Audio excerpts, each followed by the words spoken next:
Приветствую вас на канале. Вот к нам приехал Peugeot 508 гибрид с проблемой непонятной. Не хочет работать гибридная установка. Автомобиль чаще ездит на двигателе внутреннего сгорания. Периодически то включается, то выключается гибридная установка.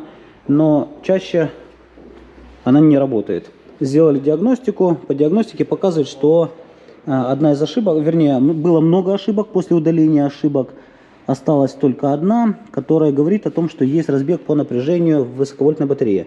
Хочу сразу добавить, что диагностики ни Lexia, ни Maxis, ни Launch не показывают напряжение по элементам.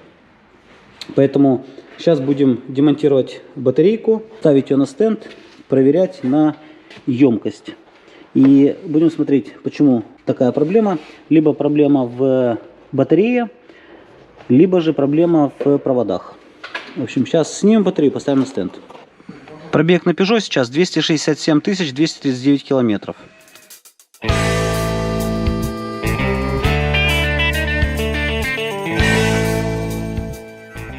Вообще мы уже имели дело с батареей от гибридного Peugeot 508, но больше с переделкой элементов Peugeot в элементы Honda. Видео с этими переделками я уже делал. И если кто хочет посмотреть, как это было, оставлю ссылку в верхнем правом углу. Напомню, что элементы Honda производство Panasonic, а Peugeot производство Sanyo. И те, и другие элементы никель-металлогидридные. Элементы Sanyo лучше работали и меньше деградировали. Но переделывали эти элементы до тех пор, пока не нашли китайские элементы, которые мы успешно устанавливаем. И не только на Honda, но и на Toyota, и на Lexus, в том числе Lexus RX 450. Правда, на Lexus RX 450H китайцы сделали кит-комплект сразу в корпусах и с проводкой для упрощения установки вместо штатных. Но об этом позже сделаю видео. А сейчас вернемся к нашему Peugeot. Сняли батарейку. Интересно расположен здесь механизм ручного тормоза. Находится в салоне, а на некоторых французах он находится снизу и поддается коррозии. Где влага попадает в него, здесь они засунули его в багажник. В принципе, гораздо надежнее здесь. А вот так вот выглядит инвертор, который вращает задний мотор. Сейчас батарейку сняли, разберем ее и поставим на стенд. Вскрыли батарейку. Сейчас хочу для начала, перед тем как ставить на стенд ее, хочу промерить напряжение на элементах и заодно проверить провода. Потому что вроде как владелец говорит, что ему при покупке автомобиля сказали, что во Франции батарейку перебирали.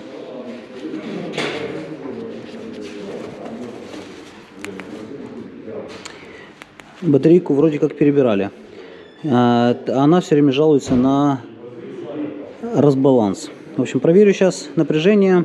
И дальше, если никаких явных признаков неисправности не будет выявлено, будем ставить ее на стенд и проверять ее на емкость. Поставили батарейку на стенд. Батарейка состоит из таких элементов.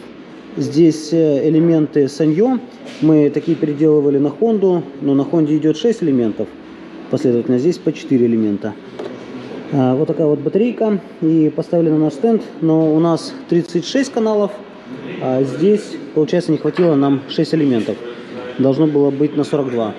В общем, вот такие вот у нас параметры от 5,42 до 1,25.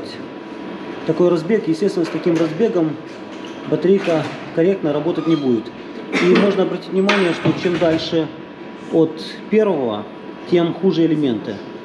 Есть, конечно, вот 21, который там 3,5, тем не менее, в среднем они все ухудшаются и ухудшаются. Это говорит о том, что все-таки система охлаждения не справляется с охлаждением батареи в полном объеме. Поэтому элементы, которые идут ближе к вентилятору, это с этой стороны, они в более лучшем состоянии. Поэтому эту батарейку можно либо попробовать перебирать, но здесь пол батареи менять, либо же сюда ставить целиком батарейку с автомобиля с меньшим пробегом. Потому что здесь пробег 260 тысяч километров. Было принято решение о замене полностью всей батареи. Единственное, что мы поменяли два самых слабых элемента в нашей батарее на два самых мощных элемента в клиентской батарее. После проверки батареи на стенде она показала хорошие результаты. Перекоса практически не было, если и был, то незначительный. В общем, сейчас эту батарейку мы обратно устанавливаем в автомобиль и будем смотреть, будет ли работать гибридная система. Потому что у нас она не работала, но проблема была с батареей первичная. Что дальше с редуктором, пока непонятно. Потому что она в тот раз даже не пыталась его включить. В общем, сейчас установим батарейку и посмотрим, как работает редуктор. Для начала просто подкинул батарейку. Сейчас попробую, как она будет себя вести. Ну и дальше уже будем прикручивать ее. Так, ну у нас работают режимы.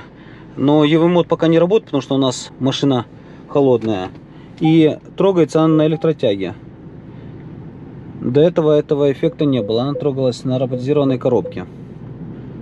Сейчас прогреем машину и посмотрим.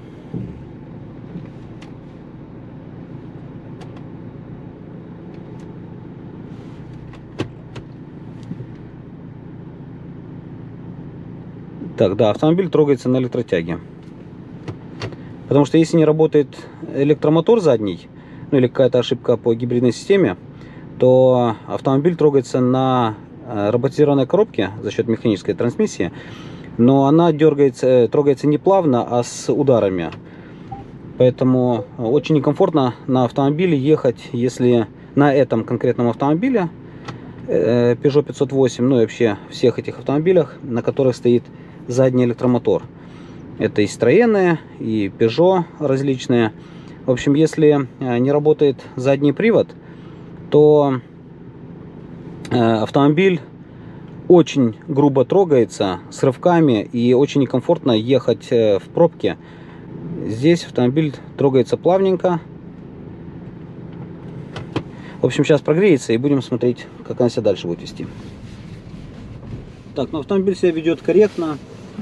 Очень нравится вот этот джойстик, переключает авто и спорт режим.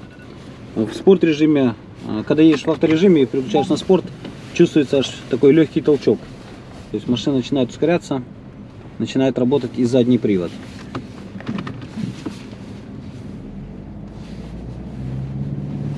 Вообще Peugeot достаточно интересная машина, очень богато оснащена, если бы не проблема с задним редуктором.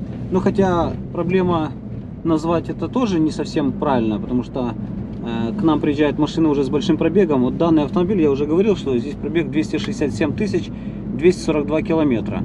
В принципе, для современного автомобиля это достаточно немаленький пробег, потому что некоторые автомобили на 100 тысячах уже перестают радовать владельца своей надежностью. Но, тем не менее, конкретно данный экземпляр, в принципе, если бы не батарейка, то все было бы нормально. Но за 260 тысяч можно поменять батарейку или отремонтировать и наслаждаться дальше эксплуатацией этого интересного автомобиля. Спасибо всем за внимание. До скорой встречи на канале. Всем пока!